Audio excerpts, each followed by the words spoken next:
Good day everyone. I am Rylan Sardizon and together with my groupmates, we will be presenting our project entitled Baker's Bliss, integrating online orders, payments, and inventory.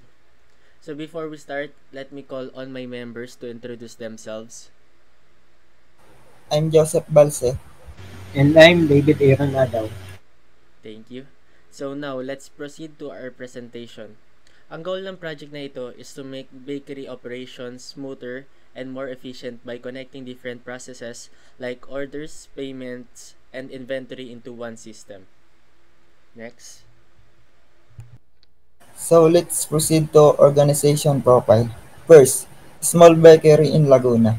Itong naisipan namin na company or business na integrate ay bakery dito sa Laguna, which is gumagawa sila ng mga cake, tinapay at iba pa.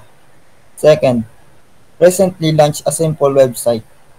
Nito lang, gumawa sila ng simple na website na kung saan yung amin ay gagawin at i-integrate ito. Customer base. At yung customer naman, pwede sila pumunta dito personal at pwede naman sila mag-order through online. Owner manage order, payments, inventory, and delivery manual. At yung owner naman, siya yung nagmamanage ng lahat ng payment doon, inventory, at delivery. Next. Let's proceed to current situation. First, order email. Yun na nga, sinabi ko, pwede sila mag-order gamit yung website na yon. Payment verification via screenshot. Once na nakapagbayad na sila, gagawin lang nila is screenshot nila ito at isesend para ma-verify nung customer. Inventory offline, Excel. Dito naman, gagamit sila ng Excel para maiwasan yung sobrang dami ng sale para ma-manage kung may stock pa ba or wala na. Para maiwasan din yung overselling risk. Lastly, delivery request via text. Yun na nga, pag gusto mo mag-deliver, magte-text ka lang dun sa o magre-request ka lang dun sa website. Then, ang gagawin ng website is ipaprocess na yung order mo. Next. Integration goals.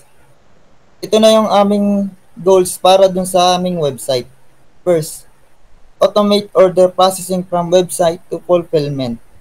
Yun na nga, mas maayos at magamit ng customer yung website na integrate namin para ma-meet nila yung expectation na gusto nila at para ma-satisfy sila. Second, enable and payments, GCash payment, Paymaya card. Yun na nga, gamit itong online payment na to, mas efficient siya at mas madali. Hindi ka napupunta dun sa store para magbayad. Kumbaga, babayadan mo na lang ito through GCash, Paymaya and card. Third, real-time inventory sync to prevent overselling. Yun na nga, sa inventory namin, pwede ka mag-check ng owner or may-ari yung website kung may stock pa ba or wala na para maiwasan yung overselling. Lastly, trigger delivery request automatic after payment. Yun na nga, once na nakapag-order ka na, automatic marireceive na ng magdi-deliver yung order mo at agad ito i-deliver ng maayos dun sa iyong destination. Yun lang.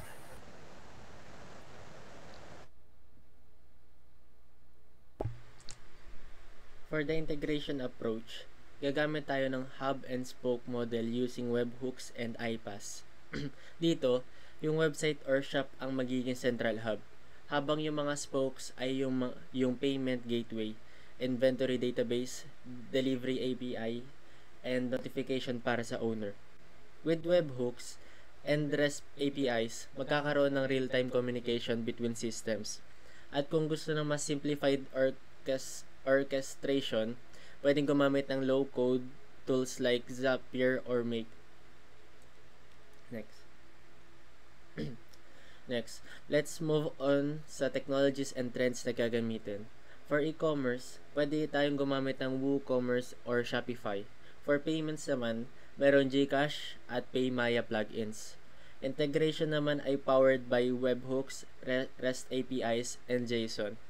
For orchestration naman, pwede ulit i-support ng Zapier or Make. Sa database side, pwedeng gumamit ng MySQL or Cloud Spreadsheets. And lastly, for delivery naman, meron tayong Lalamove or Grab Express API to automate logistics.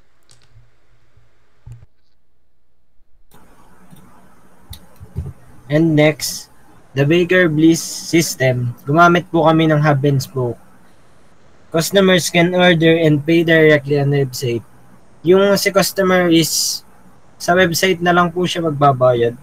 And real-time inventory prevents overselling.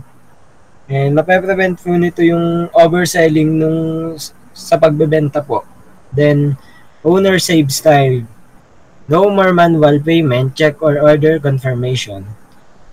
And thus, delivery can be requested automatically after payment. And ito po yung amin pong diagram.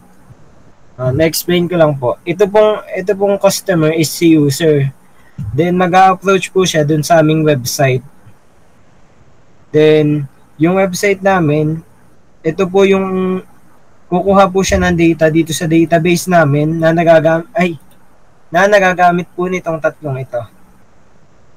Then, kaya po ginamit po namin yung hub and spoke kasi po, siya po may centralized po na database. Then, pagka po lumago na po yung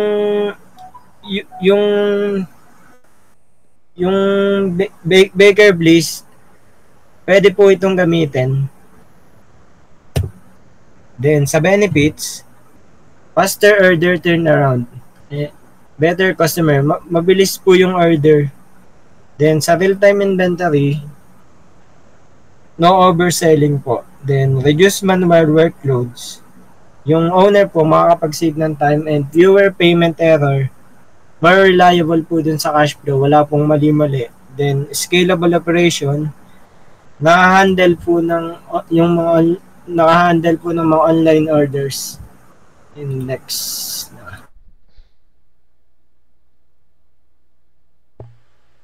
Siyempre, hindi mawawala ang challenges and risk. Una, integration cost and setup. Medyo magastos pero pwede nating bawasan gamit ang plugins or low-code tools. Pangalawa naman, payment provider fees. Iba-iba yung charges ng GCash at Paymaya kaya kailangan mag-compare. Pangatlo naman, data consistency and sync errors. Kaya kailangan gumamit ng atomic transactions at may retries.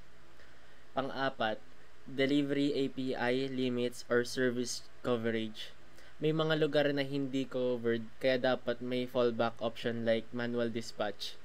At panghuli naman, yung security concerns. Kailangan natin gumamit ng PCI compliant gateways para safe yung payment transactions. Next. So in conclusion, ang integration ay nakakatulong to remove manual steps and reduce errors. Yung hub and spoke model using webhooks plus iPaaS ay pinaka-suitable para sa small bakery setup.